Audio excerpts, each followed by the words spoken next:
Hola, mi nombre es Malena y soy fanática de Downton Abbey.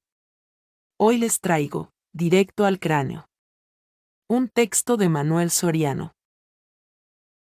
Buenos Muchachos es la mejor banda de rock en español del siglo XXI. Esto le vengo diciendo a mis amigos argentinos hace años y podría usar la sentencia en un meme de formato, Change My Mind, y esperar a los refutadores con la misma confianza estúpida que transmite el tipo de la imagen. Lo primero que hay que decir es que Buenos Muchachos no es estrictamente del siglo XXI. Nació en 1991 en Montevideo, en un garaje en el barrio Malvín, donde Pedro Dalton y Gustavo Antuña empezaron a ensayar. Luego se fueron sumando otros, amigos, hermanos, sin más pretensiones que tocar y pasarla bien. Según cuentan, el nombre de la banda se lo deben a Martin Scorsese.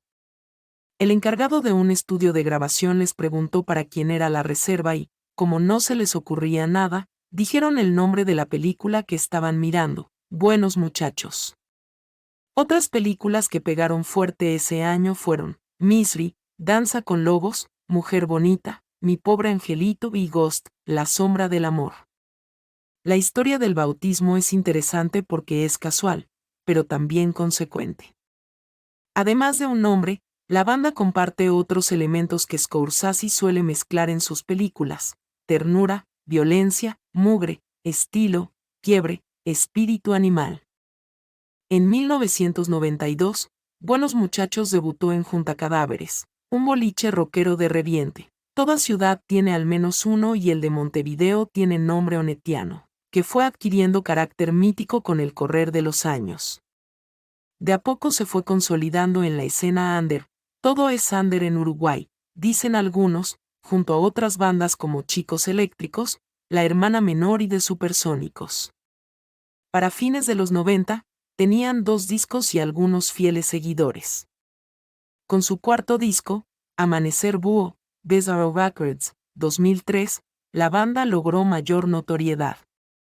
I Never Wants to See You, Once Again, empezó a sonar en las radios, y es hasta el día de hoy su canción más solicitada. A partir de entonces sacaron 5 discos más, el último en 2020, pero voy a detenerme acá porque no quiero replicar datos biográficos que se encuentran en Wikipedia, sino demostrar que, aunque Buenos Muchachos se formó en los 90, fue durante este siglo que lograron consolidarse como una banda que tiene la rara condición de reinventarse y mantener su esencia con cada disco nuevo. En este sentido se los podría comparar con Babasónicos. Para esta nota hablé con Pedro Dalton, fundador y cantante de la banda. Dalton nació en Montevideo en 1967, como Alejandro Fernández Borsani. El Pedro viene de su parecido con Pedro Picapiedra, el Dalton de su parecido a los hermanos Dalton, los forajidos de las historietas de Lucky Luke. Solo mi vieja me llama Alejandro, dice Pedro. Su padre tocaba el saxofón en cabarets y el clarinete en la banda policial. Era comunista y vivía con su familia en el barrio acomodado de Pocitos. Tuvo que dejar de tocar por cuestiones de salud, pero la semilla musical prendió fuerte y sus 3 hijos terminaron siendo figuras fundamentales del rock uruguayo: Pedro y Marcelo en Buenos Muchachos, y Orlando en Buitres. De guachos hacíamos canciones de los Bee Gees en casa, continúa Pedro, y pienso que deberían volver a hacerlo ahora en alguna reunión familiar: peinados, coreografía, pelo en el pecho sobre las camisas abiertas, una puesta en escena que empiece siendo paródica y de a poco se vuelva emotiva. A los 15 años, Pedro tuvo su primer quiebre musical. Fue a la casa de un amigo del liceo que tenía las paredes del cuarto empapeladas con pósteres de punkis ingleses. Le dijo: ¿y esto qué es? Haceme escuchar a este. Los discos eran del hermano del amigo, y como no quería sacarlos de la casa grabaron un casete de 90 minutos con un muestreo de bandas: The Cure, Stray Cats, Sex Pistols, Joy Division, Nick Cave, Ramones. Lo escuchaba todo el día. Me di cuenta de que la música me podía emocionar. De repente estaba escuchando Joy Division y el loco mete un tono de voz impresionante y me ericé todo. Ahí entré como por un tubo y me fui grabando todo lo que me gustaba. A ese casete le pusimos un nombre, Nauseabundo y Pestilente. Pedro se ríe cuando recuerda el nombre del casete y me lo puedo imaginar de guacho con su amigo poniendo las etiquetas que venían anexas a los casetes vírgenes, escribiendo el nombre con lapicera o marcador, agregando algunos signos o dibujos para enfatizar la náusea y la peste y el ánimo de pelea. La escena resulta tan alejada del siglo XXI que juega en contra de mi postulado inicial, pero como no es algo que realmente importa, me voy a permitir otra breve historia de casetes y grabaciones analógicas. Siempre me llamó la atención lo españolas que me sonaban algunas bandas uruguayas de la década del 80, Los Tontos, Los Estómagos, Traidores. En la charla con Pedro, encuentro una posible explicación. En ese momento había militancia musical en nuestro gueto. El que viajaba traía discos de afuera y sabía que al menos 10 se lo iban a grabar porque acá no se conseguían. Una vez un amigo viajó a Madrid y volvió con una valija llena de discos de bandas españolas: Gabinete Caligari, Los Trogloditas, Los Ilegales, Parálisis Permanente, Caca Deluxe. Al principio lo puteamos porque todos esperábamos las novedades de Inglaterra, pero esas bandas españolas terminaron siendo tremenda influencia para nosotros. Antes de cantar en una banda, Pedro estudió pintura y trabajó como ilustrador. Esa influencia se nota en algunas declaraciones sinestésicas. A veces siento que las canciones tienen un color o un clima. Pasa también con los discos y los toques. Toda esta atmósfera es azul, decimos, por ejemplo. No me sale lo de contar una historia en una canción como hacen Bruce Springsteen o Bob Dylan, o Sabina. Necesito más abstracción. A veces uno elige la palabra por el significado y otras por la sonoridad. Mi primera novia estudiaba inglés y me decía, si lees a Shakespeare en inglés es otra historia. Hamlet no dice burbujas, burbujas, sino bubbles, bubbles. El sonido de la palabra bubbles ya te da la idea de algo redondo y frágil que hace pop. Eso me quedó, la energía de lo que uno canta va más allá de las palabras. Por ejemplo, en Iris de Morfina canto, de la cuchara vuelan las abejas, derecho al cráneo. Ese cráneo puesto ahí suena fuerte, como el ruido que haría al romperse. Pero eso sucedió solo, no fue algo que pensé cuando lo estaba escribiendo. Después lo que pasa es que uno lo descubre y trata de potenciarlo. Cuando lo canto se escucha solo el cra, el final de la palabra queda colgado. Otra cosa que debo admitir es que la idea de mejor banda no tiene mucho sentido. Era, más que nada, una provocación para mis amigos argentinos. Les decía, ¿cómo puede ser que los argentinos, con lo que les gusta descubrir artistas uruguayos, no hayan descubierto todavía a los buenos muchachos? ¿Qué les está pasando? Sin dudas hubo un problema de sincronización. A fines de 2004, cuando la banda planeaba una serie de presentaciones en Argentina, luego del éxito de Amanecer Búho, ocurrió la tragedia de Cromañón, el incendio durante un recital de la banda Callejeros que dejó un saldo de 194 muertos. Pero no puede haber sido solo eso, porque en los años siguientes, bandas uruguayas como La Vela Puerca, No Te Va a Gustar y El Cuarteto de Nos coparon las radios y escenarios argentinos de una manera nunca antes vista. Buenos Muchachos suele ser referida como una banda de culto. ¿Pero qué significa esto? Público reducido y reverencial, poco dinero, influencia profunda en otros artistas, reconocimiento tardío, a veces tan tardío que llega después de la muerte, otras veces llega cuando un artista que influenciaron se vuelve masivo. Yo, por ejemplo, empecé a escuchar a The Pixies porque Kurt Cobain me lo dijo. También suele pasar que cuando el reconocimiento por fin llega, algunos de los que rendían culto a la banda desde un primer momento reniegan de los nuevos seguidores y del éxito, porque una parte de la gracia era sentirse distintos, y todo esto termina generando un laberinto circular adolescente del que solo se puede salir por elevación. De todas formas, la expresión de culto ya es una cosa tan mañoseada que no puede ser tomada en serio. ¿Son una banda de culto?, le pregunto a Pedro, Y lo dejo hacer una mueca de fastidio antes de decirle que no hace falta que responda. La pregunta es una trampa porque un artista no puede decir sobre sí mismo que es de culto sin que suene un poco triste, como tampoco puede decir que es under o políticamente incorrecto. Dice Pedro, después del 1 contra 1 en 2006 nos tomamos unas vacaciones y no sabíamos si volvíamos. Era un momento medio oscuro para mí.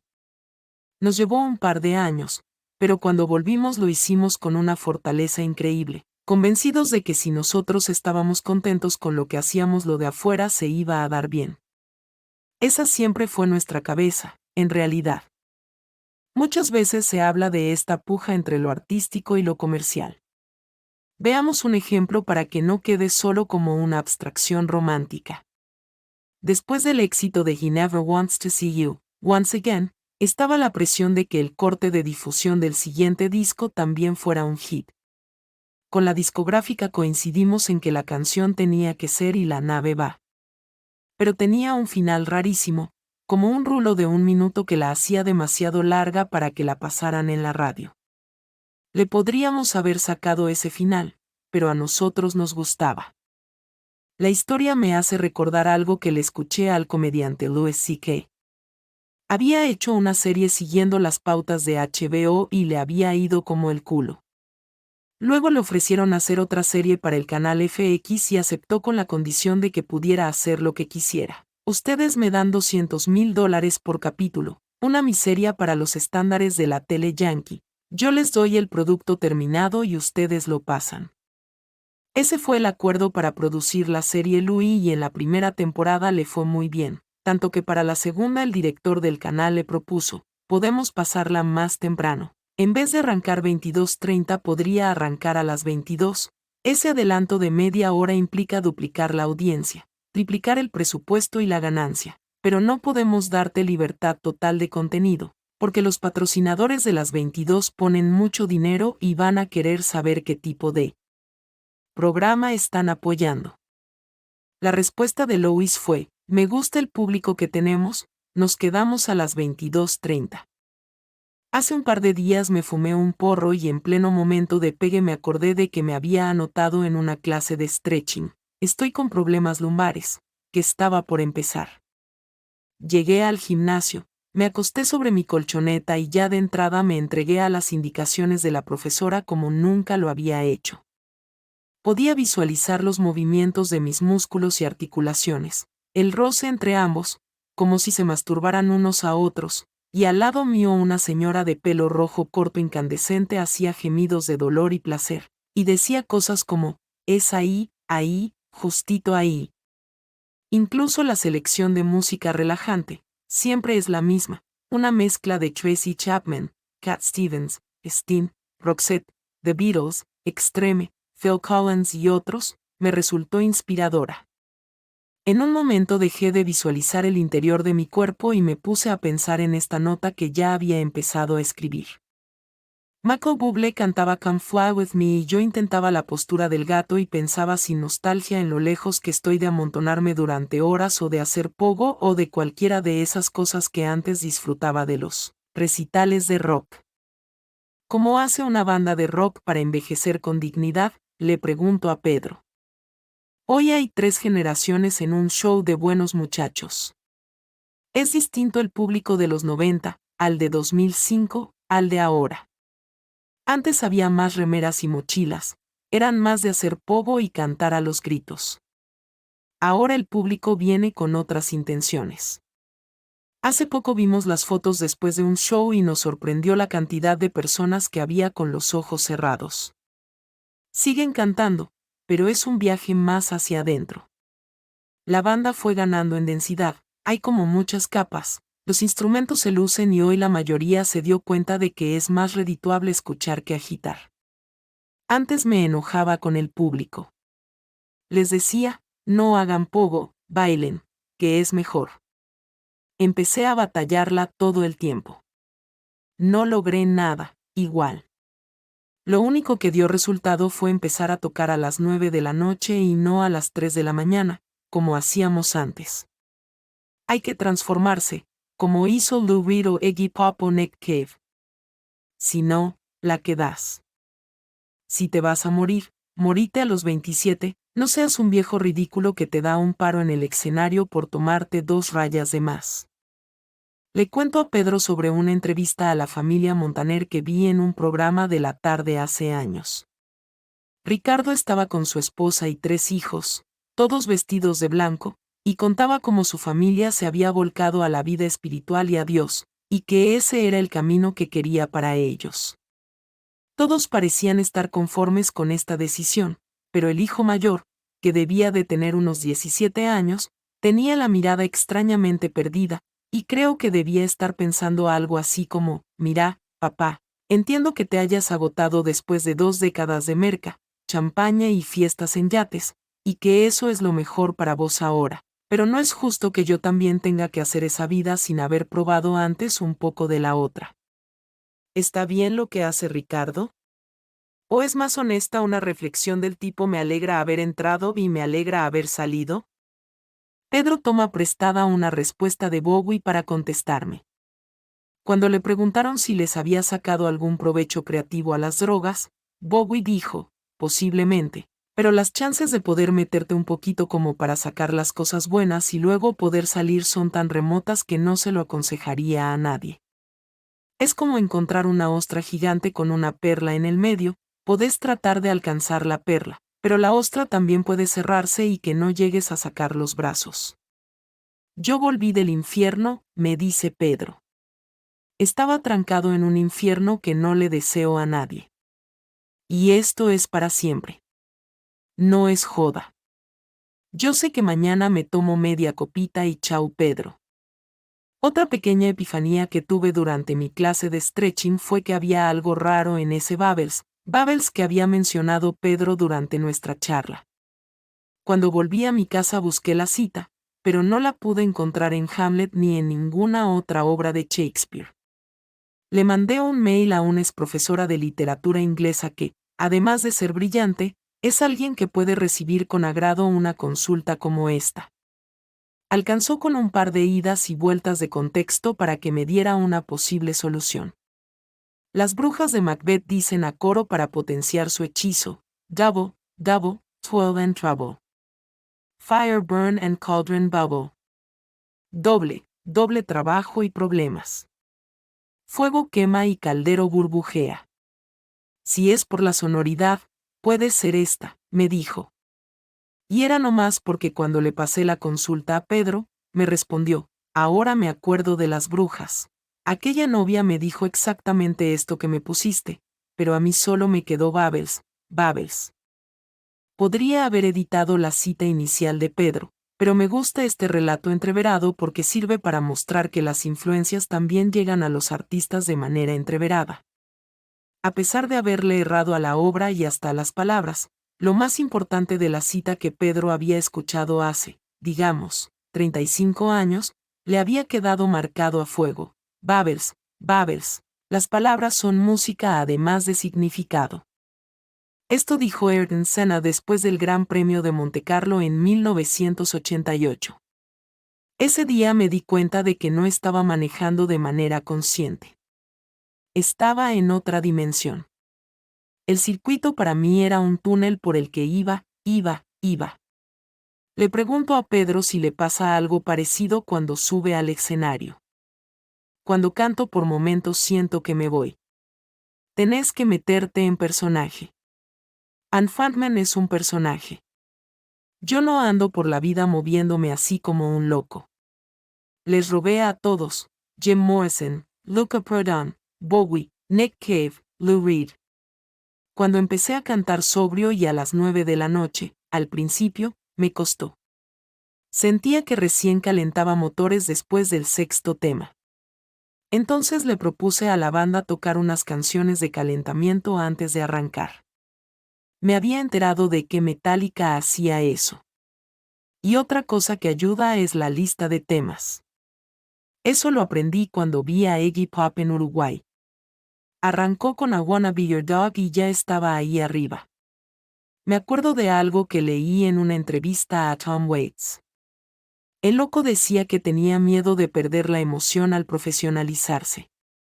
Pero hay un momento en que la música y el cuerpo te piden que seas profesional. Tenés que irte acomodando. Pero después las cosas se juntan, Bo. Porque hay algo dentro tuyo que no muere, y eso es las ganas de cantar. ¿Te apetecen más historias como esta? ¿Te apetecen más? Entonces debes suscribirte al canal. No queda otra, lamentablemente. Tenemos que llegar a 100,000 suscriptores para que los ratas de YouTube nos paguen unos pesitos. Esta ha sido una producción de Hernando Siles TV. Muchas gracias por escuchar.